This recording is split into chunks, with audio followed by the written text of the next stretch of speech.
अस्सलाम वालेकुम क्लास। आज हम क्वेश्चन नंबर 5 से ऑनवर्ड काम अपना डिस्कस करने जा रहे हैं। क्वेश्चन नंबर 5 में आपसे कहा है find the domain of the rational function. Domain निकालना है। इससे पहले आपको डोमेन के बारे में चैप्टर 1 के अंदर सिखाया गया था। डोमेन, अगर यहाँ पर हम बिल्कुल सिंपल सी बात करें तो डोमेन यहाँ पर निकालने का मतलब ये है कि मेरे पास वो वैल्यू जिस पे x यानी कि आपके पास इनफिनाइट आंसर दे दे उसको हटा दें, तो जितनी भी वैल्यू है वो फंक्शन का डोमेन बन जाएगा। तो सिंपल सा यहाँ पर शॉर्ट रखते हुए बात करते हैं कि आपके पास फंक्शन ये गिवन है। मजीद आपको सवाल में आगे ये भी कहा है कि आपने इसका डेरिवेटिव भी लेना है। तो सबसे पहले वो सवाल उतारेंगे, सोल्यूशन की हेडिंग डाल के उसको इक्वेशन 1 कहते हैं। डोमेन निकालने के लिए आपको पहले रूट का आंसर चाहिए। जो रूट यानी x यहाँ पर गिवन है, जो वेरिएबल है उसका आंसर चाहिए कि क्या होगा। लेकिन ये x का आंसर कहाँ से आएगा?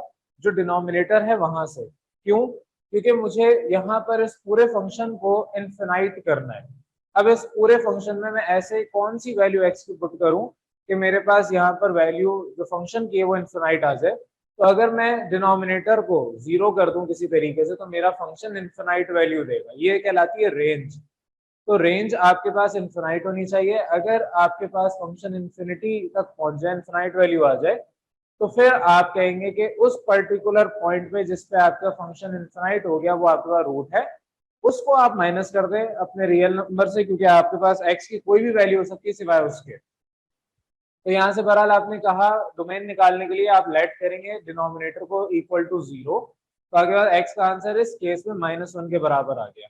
अब -1 का मतलब ये है कि आपके पास जो x का आंसर आया है विच इज -1, इस आंसर पे आपके पास फंक्शन इनफिनाइट हो जाएगा। जब फंक्शन इनफिनाइट इनफिनाइट का मतलब अनडिफाइंड, जब अनडिफाइंड या इनफिनाइट हो जाती है वैल्यू, तो हम उसमें कुछ भी वैल्यू नहीं वहां से कंक्लूड कर सकते। तो उस पर्टिकुलर पॉइंट को अगर हटा दें तो बाकी तमाम values domain of that function कहलाती है।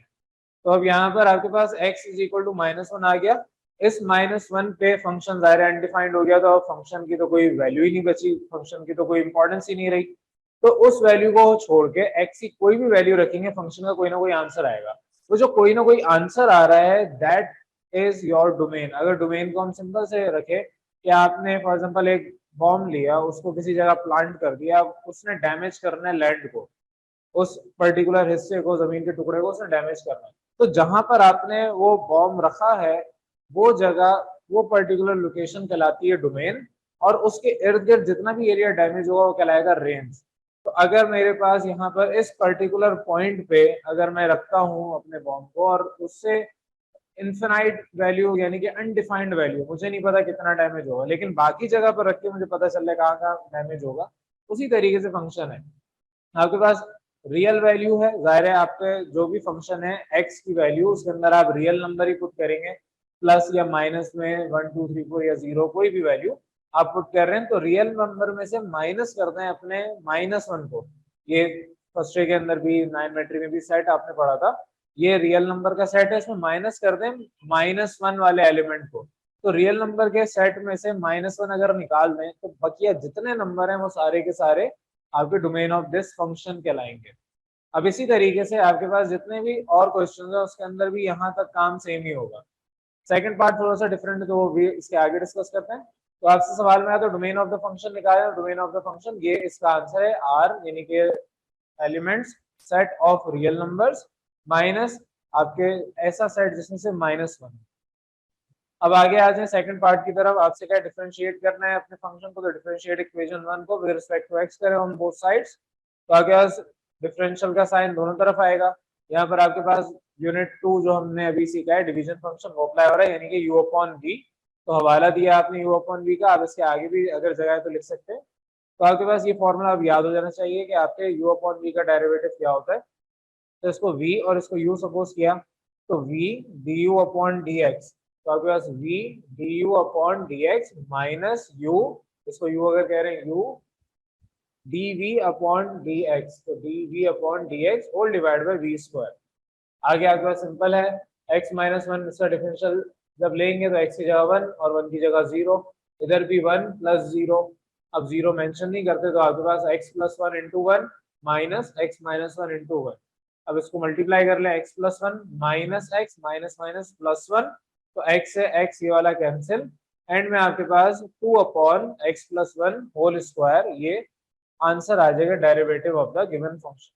तो यहाँ तक तो काम क्वेश्चन नंबर 4 वाला था। जो क्वेश्चन नंबर 5 में नया काम था वो ये डोमेन वाला था कि आपको डोमेन निकालना है। तो सिंपल सा तरीका है, ऐसी वैल्यू x की जिस पर पूरा फंक्शन इनफिनाइट हो जाए, इनफिनाइट का मतलब अनडिफाइंड हो जाए, तो उस तरीके से जो आपकी वैल्यू आएगी उसको माइनस कर दें, तो आपके पास वो वैल्यूज जिस पे फंक्शन कोई ना कोई आंसर देगा, अनडिफाइंड नहीं होगा, वो सारे नंबर्स, सारी वैल्यूज रियल नंबर में होनी चाहिए, नंबर 1, और नंबर 2 वो आपके पास डोमेन ऑफ दैट फंक्शन कहलाएंगी। अब नेक्स्ट पार्ट पे आ जाए, सेकंड पार्ट पे।